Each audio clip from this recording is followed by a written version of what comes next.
بشکا زور حوالاتیان به امیدیا خوش کابینا نهی حکومت هرما کردستان داین دیار کرن. او کابینا کو بریا هل بجاتنا چندان سوز داین حوالاتیان جبو خدمت کرنوان بلام نترنا سوزن خوب جنینان. روشا جیارا خلکی جالوس کریه. و حوالاتیان دایا دیار کرن. اک جاگر کوچ کرنا حوالاتیان بودر به حوالاتی. جاگر نبونا کاریه کو جیانا خوب در باز کن. خود راستیش کابینو ایکی بگیره حتی کابینو نهی.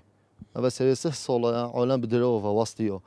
يعني هكذا بيجن هر وعد وعدتونا يعني ما يديتي هكذا بيتحكمت بوب خلقيا هذا منه علم بخوب بوب زون الراستي ناف علماء بخوب حكمت بخوب علماء بوب زونيتن يجام حس يعني راسي علم واستيو ظروفي و نشول حرم ما بكين خود هيك كابينا نه حتى نگه چتش دیار نبوده اندی مدیتی یعنی راتب هادنا برین نیو بنیو هر شیست روزا جارگی و اش پنج روزا در باز بجش تا چه بحثی همه هر راتبانی نه یعنی خلق نشه تو ساجیانا خوب بده سرید کردستانی دا یعنی حکومت حتی نگه چی نکریه پتریا گنجانی بر خود دنا خارج نش در و بجیانو جیرو خو روزانه یا سالانه دکاندارک جی دبیجی که اگر نبونا موچهان بازار زور لواز بویا و اگر کلوپلک جی به تفروتن به قرد تفروتن چون که حوالاتی به پاره ماینه.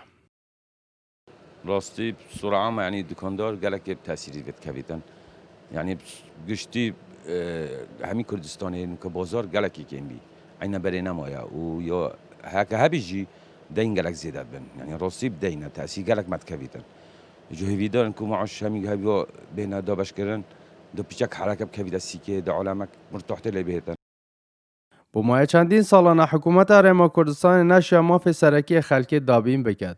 حکومت کو نشیا کمترین خدمت کو ماف روای خلکی بید برخصینید. حکومت کو ایدی خلق هیچ امیدک به نمایه. اسام عبدالرحمن بادینان دورا میدیه.